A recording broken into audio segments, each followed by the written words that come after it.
El Señor es el papá de él, pero él dice que usted murió. Esa frase dicha por una desconocida en la portería de un edificio en la Ciudad de México destruyó en 10 segundos lo que me llevó 25 años construir. 25 años de sacrificio, de noches sin dormir, de dinero enviado todos los santos meses, y para mi propio hijo yo era un difunto, un fantasma, que él enterró en sus mentiras para poder vivir una vida donde yo no existía. Mi nombre es Evaristo Gómez Herrera. Tengo 71 años de edad y nací, me crié y voy a morir en Tepatitlán, un pueblo pequeño en el norte de Jalisco. Quienes son de fuera siempre se ríen cuando escuchan el nombre del pueblo, encuentran gracia, hacen bromas. Pero para mí, Tepatitlán es el lugar más bonito que existe en este mundo. Tierra de gente trabajadora, de cultivos de maíz y aguacate que se extienden hasta donde alcanza la vista, de inviernos que congelan hasta el alma y de veranos que hacen que la tierra se agriete. Es tierra de gente que no miente, que cumple su palabra, que mira a los ojos cuando habla. Al menos así pensaba yo, hasta descubrir que mi propia sangre había aprendido a mentir mejor que cualquier forastero. Antes de seguir con mi historia, déjame hacerte una petición. Si te está gustando lo que estás escuchando, dale like aquí abajo e inscríbete al canal VOZ de los Abuelos. Deja en los comentarios de dónde nos estás viendo y qué horas son ahí donde estás. Todos los días hay historia nueva aquí en este canal. Historia de gente de verdad, de gente que sufrió, que luchó y que aprendió algo de la vida. Tu like y tu suscripción ayudan a este viejo aquí a continuar contando estas historias que necesitan ser escuchadas. Ahora sí, voy a continuar. Soy campesino desde los 14 años de edad. Comencé ayudando a mi papá en el campo, aprendiendo a lidiar con la tierra, con el ganado, con el tiempo que no perdona. Trabajé toda la vida bajo sol ardiente y lluvia que empapaba hasta los huesos. Mis manos están llenas de callos. Mi piel está curtida por el viento norte que corta como navaja. Mi espalda me duele en días de frío porque cargó peso de más durante demasiado tiempo. Nunca fui rico, nunca tuve lujos, pero tampoco pasé necesidades. Y todo lo que gané con mi sudor, cada centavo que sobró después de pagar las cuentas, lo invertí en una sola cosa, en mi hijo Raúl. Esta historia que voy a contar es sobre él, sobre lo que hice por ese muchacho durante 25 años de mi vida, sobre el dinero que le enviaba, sobre las visitas que esperé, sobre las mentiras que me tragué sin saberlo, y sobre el día en que resolví hacer una visita sorpresa y descubrí que para todo el mundo que conocía a mi hijo, yo era un hombre muerto. Prepárate el corazón, porque esta historia va a doler tanto en ti como me dolió a mí. Nací en 1954, en una casa de adobe en el interior de Tepatitlán, en una época en que el pueblo apenas tenía luz eléctrica y los caminos eran de tierra. Mi papá, don Onofre, era campesino como yo. Mi mamá, doña Esperanza, cuidaba la casa y los hijos y todavía ayudaba en el campo cuando la cosecha se apretaba. Éramos 6 hermanos, yo el tercero más grande. La vida era dura, pero era sencilla. No teníamos mucho, pero lo poco que teníamos lo conquistábamos con honestidad. Comencé a trabajar temprano porque no había otra opción. La escuela era un lujo en esa época, más aún para hijos de campesinos. Cursé hasta 4º de primaria. Aprendí a leer y escribir lo básico, hacer cuentas de cabeza y ya. El resto de mi educación vino de la tierra, del ganado, del trabajo. Aprendí a leer el tiempo mirando al cielo, a entender cuándo venía la lluvia por el olor del viento, a calcular cuánto iba a rendir una cosecha por el tamaño de la mazorca. Ese era mi diploma, mi graduación. Cuando tenía 20 años conocí a Esperanza. Ella era hija de un campesino vecino, una muchacha de ojos cafés y sonrisa fácil que hacía que mi corazón se disparara cada vez que pasaba.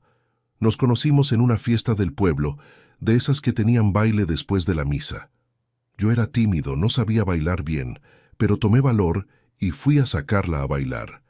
Ella se rió de mi falta de maña, pero aceptó, y desde ese día ya no nos separamos más.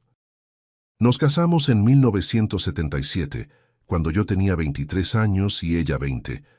Fue una boda sencilla en la iglesita de Tepatitlán, con fiesta en casa de mis papás. Esperanza usó un vestido blanco que su mamá cosió a mano y yo usé un traje prestado de mi hermano mayor. No tuvimos fotógrafo profesional, no tuvimos luna de miel en lugar elegante, pero había amor, mucho amor. Fuimos a vivir en una casita que mi papá nos prestó en un rincón de la propiedad. 2 cuartos, una cocina, un baño afuera. Era pequeña, pero era nuestra. Esperanza convirtió esa casa en un hogar, plantó flores en el frente, hizo cortinas de retazos para las ventanas, cocinaba unos frijoles con arroz que hasta hoy siento el aroma cuando cierro los ojos. Durante 8 años tratamos de tener hijos. 8 años de esperanza y frustración, de médicos que no sabían explicar por qué no llegaban, de rezos y promesas a los santos. Esperanza sufría mucho, pensaba que tenía algo malo. Yo le decía que no importaba, que la amaba de cualquier forma. Con o sin hijos, y era cierto, pero allá en el fondo yo también quería. Quería tener un heredero, alguien a quien pasarle la tierra, el conocimiento, la historia de la familia. En 1984, Esperanza quedó embarazada. Fue una alegría tan grande que no tengo palabras para describirla. Lloramos abrazados cuando el doctor nos confirmó. Comenzamos a preparar todo: cuna, ropita, nombres. Si era niño, se llamaría Raúl, nombre que Esperanza escogió porque le pareció bonito. Si era niña, sería Guadalupe, en honor a la Virgen. El embarazo fue difícil. Esperanza se sintió mal los primeros meses, náuseas fuertes, debilidad. Después mejoró un poco, pero nunca se sintió completamente bien. El doctor decía que era normal, que cada mujer reaccionaba diferente. Creímos, confiamos. Raúl nació en marzo de 1985 y Esperanza murió en el parto. Fue una hemorragia que los doctores no pudieron detener. Pasó muy rápido, sin aviso. Un momento ella estaba apretando mi mano, sonriendo débil, diciendo que quería ver al bebé. Al momento siguiente, había sangre por todos lados y los doctores gritando y corriendo. Me sacaron de la sala a la fuerza. Me quedé afuera sin entender nada, rezándole a todos los santos que conocía. Cuando el doctor salió con cara seria, ya sabía. Antes de que abriera la boca, ya sabía. Esperanza se había ido. Me quedé viudo a los 32 años con un recién nacido en los brazos y un agujero en el pecho que nunca más se cerró. Los primeros meses fueron los más difíciles de mi vida. No sabía cambiar pañales, no sabía preparar biberón, no sabía calmar a un bebé que lloraba de madrugada. Aprendí a madrazos, equivocándome, intentando de nuevo, pidiendo ayuda a mi mamá cuando me ganaba la desesperación. Doña Esperanza fue mi salvación en esa época. Ya tenía más de 60 años y la salud no era de las mejores, problemas de presión que la hacían sentirse mal de vez en cuando. Pero aún así, venía todos los días a mi casa a ayudar con Raúl. Me enseñaba a bañar al muchacho, a hacer papillas, a reconocer cuándo el llanto era de hambre o de cólicos. Sin ella no sé si habría podido. Me levantaba a las 4 de la mañana para ordeñar las vacas. Dejaba a Raulito en la cuna, rezando para que no despertara antes de que yo regresara. Terminada la ordeña, corría a casa, preparaba el biberón, cambiaba el pañal y solo entonces me iba al campo. El día era así, dividido entre el trabajo y el hijo.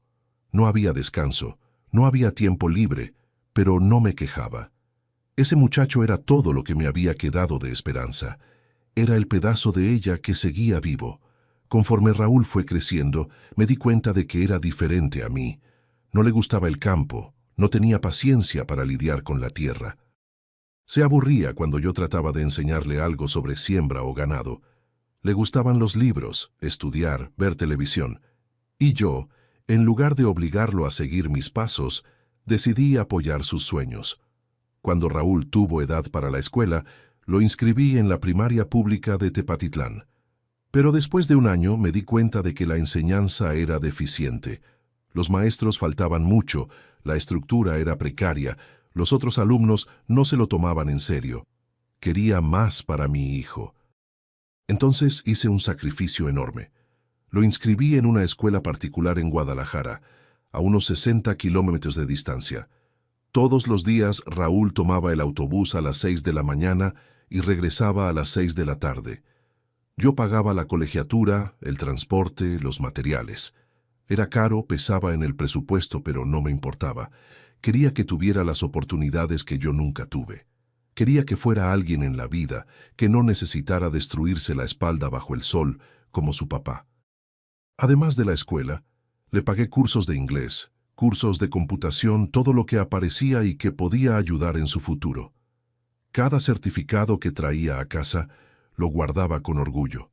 Se lo mostraba a los vecinos, a los amigos de la cooperativa, les decía, «Este es mi hijo, miren lo que está logrando». Era el papá más orgulloso de Tepatitlán. En 2005, cuando Raúl tenía 20 años, vino a buscarme con una propuesta. Quería irse a la Ciudad de México a estudiar la universidad, Administración de Empresas en el TEC de Monterrey. Era una universidad particular, de las más caras del país, pero él dijo que era su sueño, que ahí iba a tener la formación que necesitaba para crecer en la vida. No lo pensé 2 veces. Vendí 20 cabezas de ganado para pagar la inscripción y el primer año de colegiaturas. Fue casi 1/3 de mi rebaño, años de trabajo convertidos en dinero para invertir en el futuro de mi hijo. Y a partir de ese momento, todos los meses sin falta, comencé a enviarle dinero a la Ciudad de México. Eran $550 por mes, a veces más cuando él decía que tenía exámenes, trabajos de la facultad o algún imprevisto, renta del departamento, alimentación, material didáctico, transporte, todo lo cubría. Lo sacaba de mi sudor, de mi cosecha, de la leche de mis vacas y lo enviaba sin quejarme porque era para mi hijo. Y por un hijo, uno no mide esfuerzos. Raúl se graduó en 2009. Fui a la graduación todo orgulloso. Compré un traje nuevo, el primero de mi vida que era mío y no prestado. Tomé un autobús hasta la Ciudad de México. Llegué al salón de fiestas donde iba a hacer la ceremonia. Me senté en la tribuna y esperé. Cuando dijeron su nombre y subió al estrado a recibir el diploma, lloré. Lloré de alegría, de orgullo, de nostalgia por esperanza, que no estaba ahí para ver. Después de la graduación, Raúl dijo que se iba a quedar en la Ciudad de México. Había conseguido trabajo en una empresa grande. No podía desperdiciar la oportunidad. Entendí. La ciudad grande tenía más oportunidades de crecimiento. Tepatitlán era muy pequeño para un administrador de empresas, pero confieso que me dolió.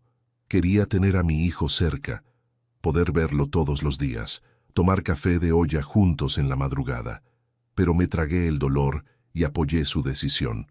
Lo que no esperaba era que, a un empleado, Raúl siguiera pidiendo dinero. Todos los meses era la misma historia.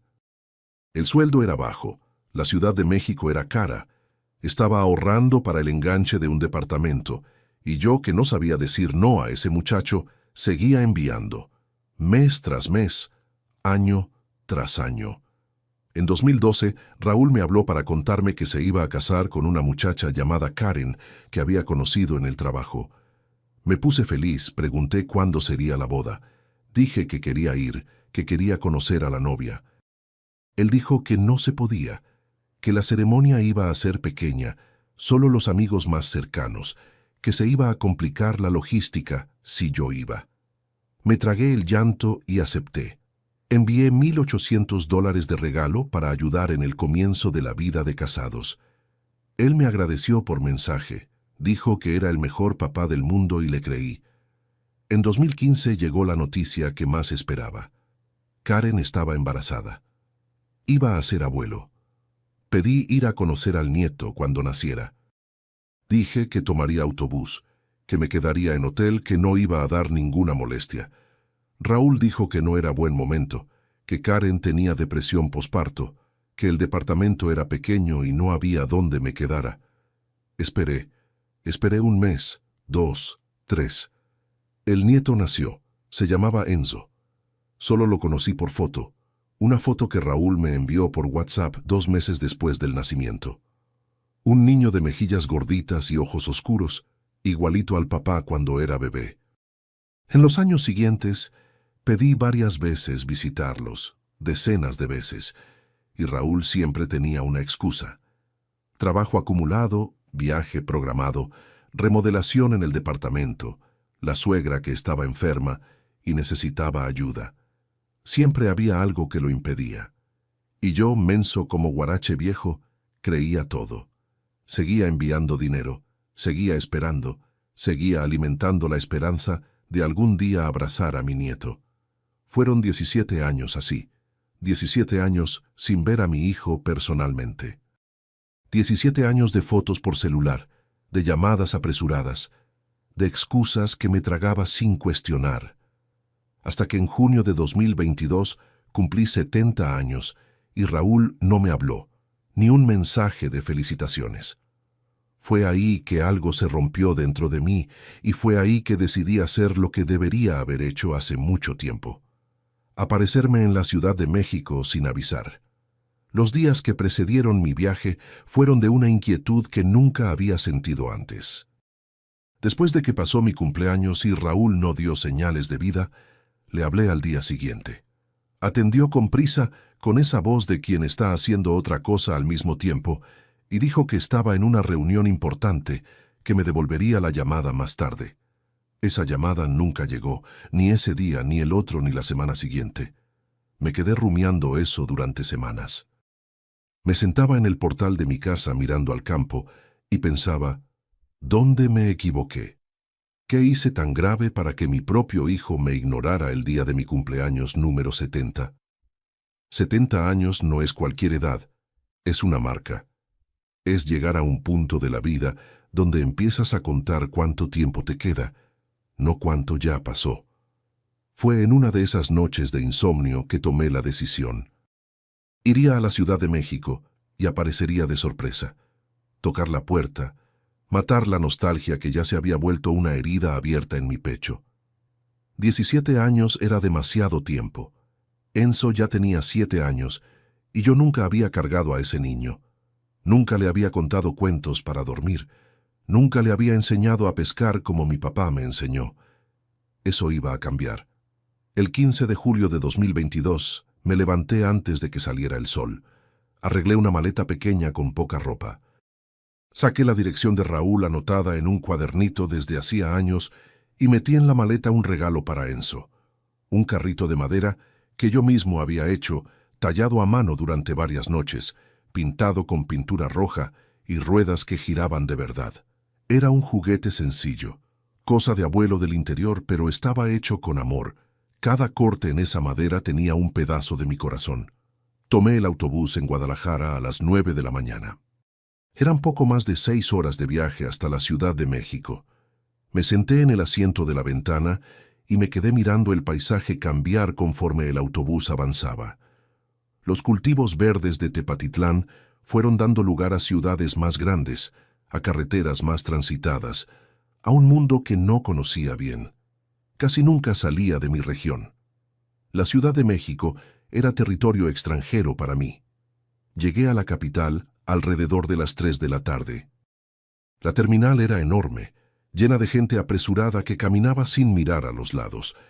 Me sentí pequeño ahí, un viejo campesino de sombrero gastado en medio de esa multitud, pero no dejé que el miedo me paralizara. Fui hasta la parada de taxis y le di la dirección al chofer. El taxi cruzó la ciudad durante unos 40 minutos. Iba mirando por la ventana, impresionado con los edificios altos, los carros caros, el movimiento que no paraba ni un segundo. Era otro mundo completamente diferente de la tranquilidad de Tepatitlán.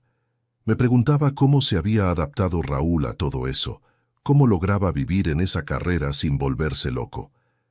El chofer se detuvo frente a un edificio de unos 15 pisos.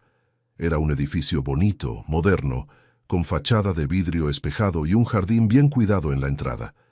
Tenía portería a las 24 horas, caseta con seguridad, interfón en la entrada. Era cosa de gente con dinero, eso lo noté de inmediato. Pagué al taxista, tomé mi maleta y caminé hacia la portería. El corazón me latía fuerte en el pecho, una mezcla de ansiedad y expectativa.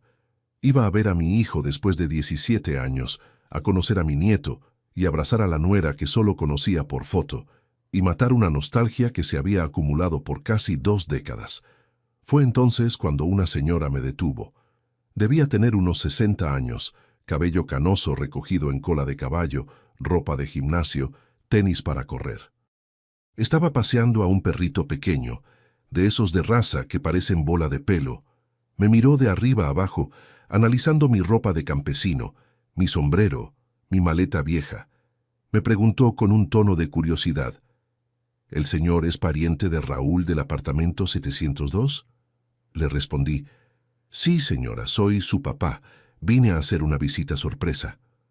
Lo que pasó después no lo voy a olvidar, aunque viva 100 años más. La mujer abrió mucho los ojos, se le abrió la boca un poco y me miró como si fuera una aparición, como si hubiera salido de dentro de un ataúd. Me extrañó la reacción y pregunté: ¿algún problema, señora? Se tardó en responder. Vi que estaba escogiendo las palabras con cuidado, como quien va a dar una mala noticia. Entonces dijo: «¿El señor es su papá? Pero él dice que su papá murió». Le pedí que repitiera, pensando que había escuchado mal. Repitió despacio como si hablara con un niño. Raúl le dice a todo el mundo que su papá murió hace muchos años, que lo crió su abuela. Vivo en este edificio hace 10 años, señor. Soy su vecina de puerta, y esa es la historia que siempre ha contado. Todo mi cuerpo se enfrió, las piernas se aflojaron, la vista se oscureció en los bordes. Tuve que apoyarme en el muro de la portería para no caerme ahí mismo. La maleta se me escapó de la mano y se volcó en la banqueta. Traté de hablar, pero no me salía la voz. Tenía un nudo en la garganta que me ahogaba. La señora se preocupó, preguntó si quería agua, si necesitaba sentarme.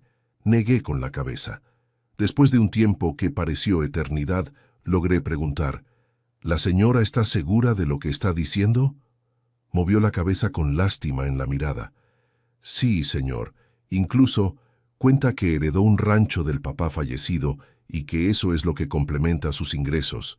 Lo siento mucho. No sé qué está pasando aquí, pero creí que usted necesitaba saberlo. Heredó un rancho del papá fallecido. Las palabras resonaban en mi cabeza como campana de iglesia tocando funeral. Mi hijo le decía a otros que yo había muerto, que había heredado mis tierras, que yo era un difunto del pasado, una historia que contaba para justificar la vida que vivía. La vecina se despidió incómoda y se fue con el perrito. Me quedé ahí parado, recargado en el muro, tratando de procesar lo que acababa de escuchar. 25 años enviando dinero, 17 años sin una visita, y para todo el mundo que conocía a mi hijo, yo era un hombre muerto. No sé cuánto tiempo me quedé ahí. Pudieron haber sido 10 minutos o 1 hora, perdí la noción. Pero en algún momento, la rabia comenzó a subir desde el fondo del estómago. Una rabia que nunca había sentido en la vida. Y junto con la rabia, vino una determinación. No me iba de ahí sin enfrentar a Raúl, sin mirarlo a los ojos y preguntarle por qué. Entré al edificio. El portero me detuvo, pidió identificación. Le dije que era el papá del residente del 702. Puso cara rara, pero llamó al departamento. Nadie contestó. Dijo: «Señor, no hay nadie en casa. Su hijo se fue a trabajar esta mañana». Respondí: «Entonces espero». Me senté en una banca que había en la recepción del edificio y esperé. El portero me miraba de vez en cuando, claramente desconfiado, sin entender bien qué estaba pasando. Fingí no darme cuenta. Me quedé ahí sentado, con la maleta a mi lado y el carrito de madera adentro, esperando que llegara mi hijo. Pasó 1 hora, 2, 3. El sol fue bajando. La luz que entraba por las ventanas del edificio fue cambiando de tono. Moradores entraban y salían, me miraban con curiosidad, pero nadie decía nada. Yo seguía ahí inmóvil, rumiando el dolor y la rabia. Eran casi las 7 de la noche cuando llegó Raúl. Entró al edificio distraído, jugando con el celular, sin prestar atención alrededor. Lo reconocí de inmediato, a pesar de los años. Estaba más viejo, más gordo, con menos cabello de lo que recordaba. Pero era él, mi hijo, el muchacho que crié solo, que cargué en brazos, que alimenté con el sudor de mi trabajo. Me levanté de la banca y lo llamé. Raúl. Levantó los ojos del celular y cuando me vio, se le fue el color de la cara. Se puso blanco, pálido, como si hubiera visto un fantasma. Y de cierta forma lo había visto, porque para él yo era un muerto desde hacía mucho tiempo. Tartamudeó. Papá, ¿qué hace usted aquí? Le respondí con una calma que me sorprendió. Vine a visitarte. Hace 17 años que no te veo en persona. Pensé que ya era hora de matar la nostalgia. Miró a los lados, nervioso, verificando si alguien estaba escuchando. Miró al portero que observaba la escena sin disimular la curiosidad. La desesperación era visible en sus ojos. Dijo bajito. Vamos a subir, papá, platicamos arriba. Tomé mi maleta y lo seguí hasta el elevador. Subimos en silencio. Lo observaba por el reflejo del espejo del elevador. Estaba sudando, el pecho subiendo y bajando rápido, las manos temblando un poco. Sabía que lo habían cachado, sabía que la farsa había terminado. Llegamos al apartamento 702. Abrió la puerta con la llave y entré detrás de él. Lo que vi ahí adentro me quitó el resto del piso que aún me sostenía. El departamento era enorme. Debía tener unos 150 metros cuadrados, tal vez más. Sala amplia con sofá de piel, tapete afelpado, televisión de unas 60 pulgadas colgada en la pared, balcón con vista a la ciudad, cocina americana toda equipada con electrodomésticos de marca, 3 recámaras por lo que podía ver por el pasillo. Pero no fue el tamaño ni el lujo lo que me impactó, fue la decoración. Había cuadros caros en las paredes, muebles que parecían de revista, un librero lleno de trofeos y certificados enmarcados, y había fotos, muchas fotos en portarretratos de plata esparcidos por la sala. Me fui acercando a las fotos una por una. Había foto de Raúl con Karen abrazados en un lugar que parecía playa, foto de Raúl con Enzo pequeño en un parque de diversiones, foto de Raúl con Karen y gente de edad que no conocía, probablemente los papás de Karen. Foto de la graduación de Raúl, esa a la que yo había ido. Y en la foto de la graduación noté algo que me heló la sangre. La imagen estaba recortada de manera extraña, en un ángulo que no tenía sentido. Y recordé la foto original, la que tenía guardada en casa. En esa foto yo estaba a su lado, todo orgulloso en mi traje nuevo. Me había recortado de la foto, me había recortado de la graduación, me había recortado de su vida, me había recortado de toda la historia que les contaba a otros. Me volteé hacia él y pregunté con la voz temblando, ¿por qué? No respondió. Se quedó parado en la entrada de la sala, la cabeza agachada sin valor para mirarme a los ojos. Insistí. ¿Por qué dijiste a todo mundo que yo morí? ¿Por qué me recortaste de las fotos? ¿Por qué tienes pena de mí? Finalmente levantó la mirada. Y lo que vi ahí no fue arrepentimiento, fue molestia, como si yo fuera un problema que había aparecido en su vida. Dijo, papá, usted no iba a entender. La vida aquí es diferente. Las personas con las que convivo son diferentes. Necesitaba una historia que les hiciera sentido. Pregunté, ¿una historia? ¿Qué historia, Raúl? ¿La historia de que tu papá murió y te dejó una herencia? Desvió la mirada de nuevo. Continué. Yo te envié dinero durante 25 años todos los meses sin fallar. ¿Y tú decías que era herencia, que yo había muerto y te había dejado tierras? Trató de justificarse. No es exactamente así, papá. Yo solo omití algunas cosas. Las personas preguntaban por mi familia, no sabía qué decir. Hablar de que mi papá era campesino del interior, que nunca había estudiado, que... Lo interrumpí. ¿Que nunca había estudiado? ¿Eso? ¿Tenías pena de decir que tu papá no tenía títulos? No respondió, pero el silencio fue respuesta suficiente. La puerta del departamento se abrió. En ese momento entró una mujer rubia, bonita, de unos 40 años cargando bolsas de compras. Era Karen, la reconocí de las fotos. Me vio y se detuvo. Miró a Raúl con confusión, después a mí, tratando de entender quién era. Preguntó, «Amor, ¿quién es este señor?» Vi a Raúl dudar. Lo vi pensando en una mentira, escogiendo las palabras, tratando de inventar una explicación. No le di tiempo. Dije, «Soy Evaristo Gómez Herrera, el papá de Raúl, el papá que él le dijo a usted que estaba muerto». Las bolsas se le cayeron de las manos a Karen y se estrellaron en el suelo. Abrió mucho los ojos, se le abrió la boca, la cara se le puso roja de repente. Miró a Raúl con expresión de shock absoluto. «Raúl, ¿qué está pasando? Me dijiste que tu papá murió cuando eras adolescente. Dijiste que te crió tu abuela. Dijiste...» Raúl trató de interrumpir. «Karen, calma, puedo explicar». Ella no lo dejó. ¿Explicar qué? ¿Que me mentiste durante 10 años? ¿Que todo nuestro matrimonio se basó en una historia inventada? No quise presenciar la discusión de los dos. Había algo que necesitaba hacer primero. Fui hacia el pasillo. La primera puerta era un baño, la segunda un estudio. La tercera tenía calcomanías de dinosaurios pegadas en la madera. Era el cuarto de Enzo. Abrí la puerta y entré. El niño estaba sentado en la cama jugando videojuegos en una consola que debía costar más que mi refrigerador.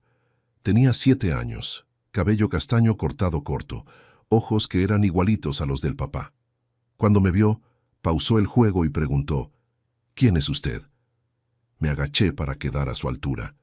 Miré a los ojos a ese niño que era mi sangre, mi nieto, el hijo de mi hijo, y le dije, «Soy tu abuelo, Enzo. Soy tu abuelo de verdad, no el abuelo que tu papá inventó. Estoy vivo. Siempre he estado vivo y vine de muy lejos para conocerte». El niño me miró confundido, sin entender bien qué estaba pasando. En ese momento, Raúl apareció en la puerta del cuarto. Dijo, «Papá, no haga eso. No meta a Enzo en esto». Me levanté y lo enfrenté. ¿Meter a Enzo en esto? Tú lo metiste cuando mentiste sobre mí, cuando hiciste que creciera pensando que el abuelo estaba muerto, cuando me robaste 7 años de convivencia con mi nieto. Karen apareció detrás de Raúl con cara de shock. Dijo, «Raúl, quiero una explicación ahora». No me quedé a escuchar la explicación. Tomé mi maleta y fui hacia la puerta del departamento. Raúl me agarró del brazo. «Papá, espere, déjeme explicarle, por favor». Lo miré, al hijo que había criado solo después de que murió Esperanza, al hijo que había alimentado, educado, mantenido durante 25 años de mi vida, al hijo que le decía a todo mundo que yo era un hombre muerto. Y le dije, «Pasé 25 años enviándote dinero. Vendí ganado, trabajé doble, dejé de vivir mi vida para costear la tuya, y tú no tuviste valor ni de decirles a otros que yo existía. Me mataste en tus historias, Raúl. Me mataste en tu vida. Me mataste para tu hijo. Me mataste para tu esposa. Pues entonces está bien, ahora voy a morir de verdad, morir para ti». Trató de decir algo, pero no lo dejé. Continué. «No me busques más. No me hables. No me mandes mensajes. No aparezcas en Tepatitlán. El papá que inventaste que murió, ahora murió de verdad, al menos para ti». Y salí de ese departamento sin voltear atrás. Bajé en el elevador, crucé la portería, salí a la calle oscura de la Ciudad de México. Caminé hasta encontrar una parada de autobús. Le pregunté a un desconocido dónde quedaba la terminal. Tomé un taxi y me fui. Esa misma noche tomé un autobús de regreso a casa. Eran casi medianoche cuando abordé. El viaje duró 6 horas, llegando a Tepatitlán a las 6 de la mañana del día siguiente. Entré a mi casa vacía, me senté en la silla de la cocina, la misma silla donde me sentaba todas las mañanas a tomar café, y lloré. Lloré como no había llorado desde el día que murió Esperanza. Lloré toda la mañana, toda la tarde, toda la noche. Lloré todo lo que había guardado por 25 años. En los días que siguieron a mi regreso de la Ciudad de México, me cerré al mundo. No contestaba teléfono. No respondía mensajes, no abría la puerta cuando alguien tocaba. Los vecinos se extrañaron, vinieron a preguntar si estaba bien. Decía que sí, que solo necesitaba tiempo, pero la verdad era que estaba destrozado por dentro. Raúl trató de hablarme decenas de veces. El celular sonaba, veía su nombre en la pantalla y lo dejaba ir al buzón de voz. Enviaba mensajes de texto, enviaba audios, enviaba fotos, pedía perdón. Decía que iba a explicar todo, suplicaba que le contestara. No respondía a ninguno. Karen también trató de hacer contacto. Envió un mensaje largo diciendo que no sabía nada, que se sentía tan traicionada como yo, que estaba en shock con los descubrimientos. Le creí, pobrecita. Ella también había sido víctima de las mentiras de Raúl, pero aún así no respondí. No tenía energía para platicar con nadie. Y entonces un día llegó un audio de Enzo. Era su vocecita de niño de 7 años, un poco tímida, un poco confundida. Decía: «Abuelo, quería conocerte. Mi mamá me explicó que eres mi abuelo de verdad. ¿Por qué te fuiste? ¿No te gusté?». Ese audio me rompió de una manera que ni sabía que era posible. Lo escuché una vez, 2, 10 veces. Lloré en cada una. El niño no tenía culpa de nada. Era solo un niño que había crecido escuchando mentiras del papá, pero todavía no podía responder. La herida era muy reciente, muy profunda. Necesitaba tiempo para cicatrizar al menos la superficie antes de poder tener cualquier conversación. Fue en una de esas noches de insomnio que comencé a pensar qué hacer de ahí en adelante.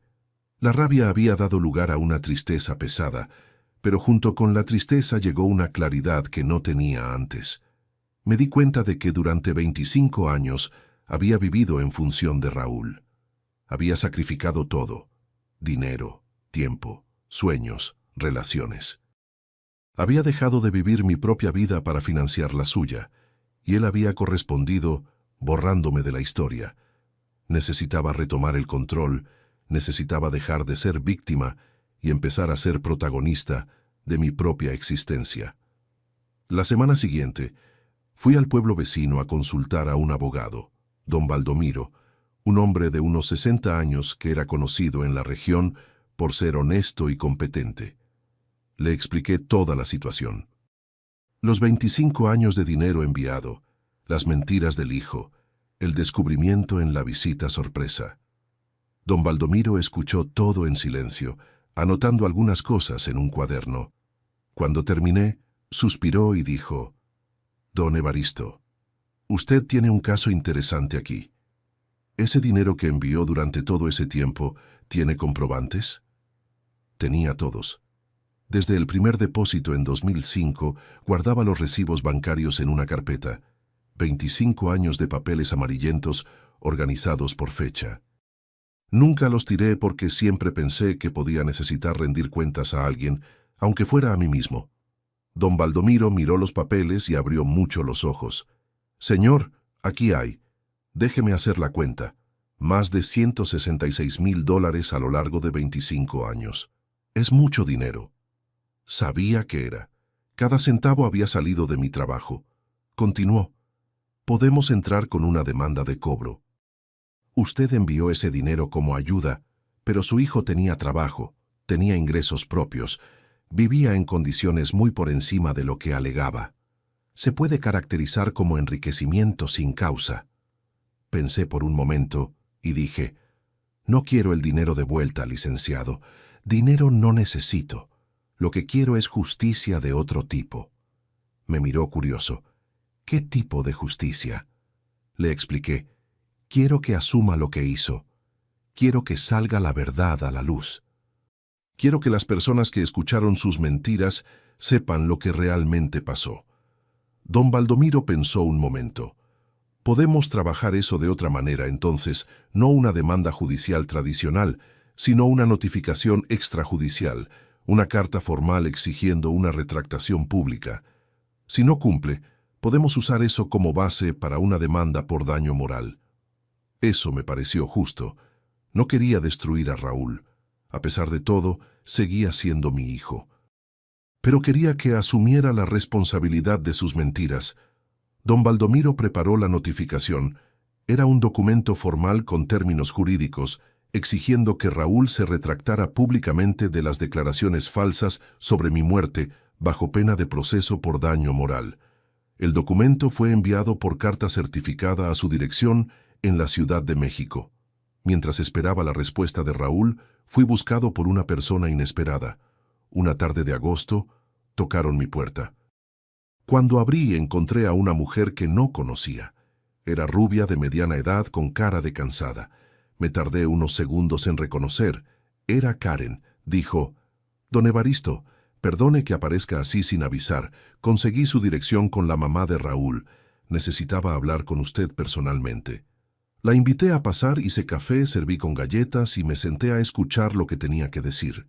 Karen contó que se había separado de Raúl, que después de mi visita ya no podía confiar en él. Si había mentido sobre algo tan grave como la muerte de su propio papá, ¿sobre qué más podía haber mentido? Pasó semanas investigando la vida de él y descubrió otras mentiras, deudas escondidas, un ascenso en el trabajo que nunca existió, hasta una cuenta de correo electrónico secreta que usaba para hablar con otras mujeres. El Raúl que ella conocía era una ficción, así como el Raúl que yo conocía. Dijo: «Don Evaristo, vine aquí por dos motivos. El primero es pedirle perdón. Perdón por haber sido usada en sus mentiras, por haber sido parte de un teatro que usted ni sabía que existía. Me siento horrible por todo esto». Le dije que no necesitaba disculparse. Ella era tan víctima como yo. Continuó: «El segundo motivo es Enzo. El niño pregunta por usted todos los días. Quiere conocer al abuelo de verdad y creo que tiene ese derecho. Si usted está dispuesto, quiero que tengan una relación.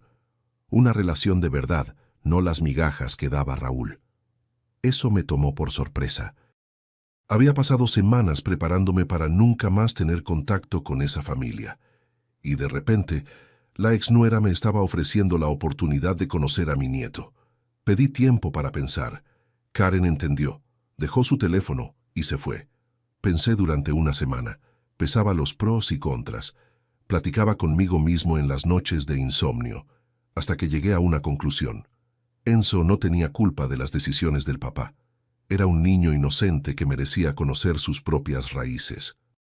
Y yo era un viejo de 70 años que merecía pasar el tiempo que me quedaba cerca de quien me quería cerca. Le hablé a Karen y le dije que aceptaba. En octubre de 2022, ella trajo a Enzo a Tepatitlán. Fue la primera vez que mi nieto pisó el pueblo donde nació su papá. La semana que pasaron en mi casa fue una de las mejores de mi vida. Le mostré a Enzo el campo, los animales, la vida en el rancho. Le enseñé a ordeñar vacas, a recoger huevos en el gallinero, a reconocer el canto de los pájaros en la madrugada. Se quedó maravillado con todo. Dijo que nunca había visto esas cosas de cerca, que su papá nunca le había contado que el abuelo vivía en un lugar tan bonito. El último día de la visita, le di el carrito de madera que había hecho, el mismo carrito que había llevado a la Ciudad de México y que regresó conmigo sin nunca haber sido entregado. Enzo agarró el juguete con cuidado, miró cada detalle y me abrazó. Dijo: «Gracias, abuelo Evaristo». En ese abrazo sentí que algo se había curado dentro de mí. En cuanto a Raúl, no respondió a la notificación extrajudicial. Don Baldomiro entró con la demanda por daño moral conforme acordamos. El proceso duró un año, con audiencias, testimonios, presentación de pruebas. La vecina del edificio que me había contado sobre las mentiras fue testigo. Karen también declaró, confirmando que había sido engañada durante todo el matrimonio. El juez me dio la razón. No fue un valor alto, $9,200 de indemnización, pero no era el dinero lo que importaba. Lo que importaba era el reconocimiento formal de que había sido víctima de una injusticia, de que mi hijo había mentido sobre mi muerte durante 17 años, de que había lucrado emocional y socialmente con esas mentiras. Raúl fue obligado a publicar una retractación en redes sociales, un texto corto escrito por su abogado, reconociendo que había cometido errores y omitido información sobre la familia. No era exactamente una disculpa, pero era más de lo que jamás habría hecho por cuenta propia. La comunidad de Tepatitlán se enteró de toda la historia. En un lugar pequeño así, las noticias corren rápido. Los vecinos me paraban en la calle para preguntar, para ofrecer apoyo, para decir que estaban de mi lado. El padre me buscó para platicar. Dijo que había hecho lo correcto al buscar justicia sin buscar venganza, y los antiguos conocidos de Raúl en la Ciudad de México también se enteraron. Las redes sociales esparcieron la historia y de repente toda esa fachada que había construido durante años se vino abajo. La farsa del papá muerto, de la herencia, del pasado inventado, todo quedó expuesto. No sé cómo está viviendo hoy. No tengo más contacto con él. No pregunto por él. No quiero saber. Esa puerta la cerré y no pienso abrirla de nuevo. Hace más de 3 años que pasó todo esto. Hoy es diciembre de 2025 y estoy sentado en el mismo portal donde me senté tantas veces a mirar el campo y pensar en la vida. El sol se está poniendo detrás de los cultivos, pintando el cielo de naranja y rosa, y estoy tomando un café de olla mientras les cuento esta historia. Muchas cosas cambiaron desde ese día en la Ciudad de México. Yo cambié. El dolor que sentía fue dando lugar a una paz que no esperaba encontrar. No es que haya olvidado lo que hizo Raúl. No olvidé y no voy a olvidar. Pero aprendí a no dejar que eso definiera mis días. Enzo viene a visitarme en las vacaciones. Karen lo trae o a veces lo manda en autobús con una acompañante de confianza. Creamos un vínculo fuerte, de esos que atraviesan distancia y circunstancia. Él me dice, abuelo Evaristo, y yo le digo, mi niño del corazón. En las últimas vacaciones, en julio, Enzo pasó un mes entero conmigo. Le enseñé a pescar en la presa que hay en los fondos de la propiedad, a hacer fuego en el suelo para asar carne, a reconocer las constelaciones en el cielo limpio de Tepatitlán. Él me enseñó a usar mejor el celular, a mandar stickers por WhatsApp, a tomar fotos con esos filtros divertidos que usan los jóvenes. Somos una pareja extraña, un viejo de 71 y un niño de 10, pero funciona. Funciona porque es verdadero, porque no hay mentiras entre nosotros, no hay fachada, no hay pena, solo amor de abuelo para nieto, puro y simple. Karen rehizo su vida, conoció a un buen hombre, se volvió a casar, está feliz, me manda mensajes de vez en cuando, me cuenta cómo va Enzo en la escuela, manda fotos de sus logros. Construimos una amistad, una sociedad de gente que pasó por el mismo sufrimiento y decidió no dejar que eso amargara el corazón. De Raúl sé poco. Sé que salió de la empresa donde trabajaba. No sé si renunció o lo corrieron. Sé que vendió el departamento de la Ciudad de México y se mudó a otra ciudad. Sé que trató de contactarme algunas veces, mensajes que leí, pero no respondí. Pide perdón. Dice que se arrepiente. Pregunta si todavía hay tiempo de reconstruir algo. No sé si lo hay. Sinceramente, no sé. Hay heridas que cicatrizan y hay heridas que solo dejan de sangrar. La mía con Raúl es del segundo tipo. Dejó de sangrar, pero no cerró. Y no sé si algún día va a cerrar. Lo que sé es que ya no le tengo rabia. La rabia consume demasiado, gasta una energía que ya no me sobra. Lo que siento es más parecido a lástima. Lástima de un hombre que tuvo tanta pena de sus propios orígenes que prefirió inventar un papá muerto a asumir un papá vivo. Lástima de alguien que construyó toda una vida encima de mentiras y ahora tiene que lidiar con los escombros. Pienso mucho en Esperanza en estos días. Pienso en qué diría si hubiera vivido para ver todo esto. Creo que sufriría tanto como yo, pero creo también que tendría más capacidad de perdonar. Esperanza era así, tenía un corazón grande de más, de esos que caben hasta quien no merece. Heredé muchas cosas de mi papá, de mi abuelo, de los hombres que vinieron antes de mí. Heredé la terquedad, la fuerza de trabajo, el amor por la tierra. Pero perdón es algo que todavía estoy aprendiendo. Para quien está escuchando esta historia y tiene papá o mamá vivos, les dejo una petición. No tengan pena, no escondan sus orígenes, no inventen un pasado que no existió.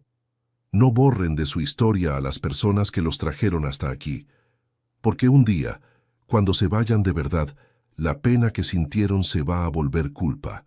Y culpa, hijos míos, es un peso que nadie carga fácil. Valoren a quien los crió mientras hay tiempo. Háblele a su papá, visiten a su mamá. Escuchen las historias de sus abuelos antes de que se vayan en silencio, porque el tiempo no regresa y palabra no dicha se queda atorada para siempre. Soy Evaristo Gómez Herrera de Tepatitlán, Jalisco. Un campesino que crió a su hijo solo, envió dinero por 25 años y descubrió que para ese hijo él ya estaba muerto. Pero no morí. Estoy aquí vivo, tomando café de olla en mi portal, esperando que mi nieto llegue en las próximas vacaciones. Y eso, al final de cuentas, es lo que importa. Gracias por escucharme hasta aquí. Si esta historia te movió, dale like e inscríbete al canal Voz de los Abuelos. Quien vio hasta el final, comente ahí abajo la palabra raíces, porque de eso habla esta historia. Al final de cuentas, de las raíces que no podemos arrancar sin arrancarnos a nosotros mismos también. Y no dejen de checar las otras historias aquí del canal. Aquí en la pantalla tienen 2 que les van a gustar. Un abrazo apretado de este viejo. Hasta la próxima. Amén.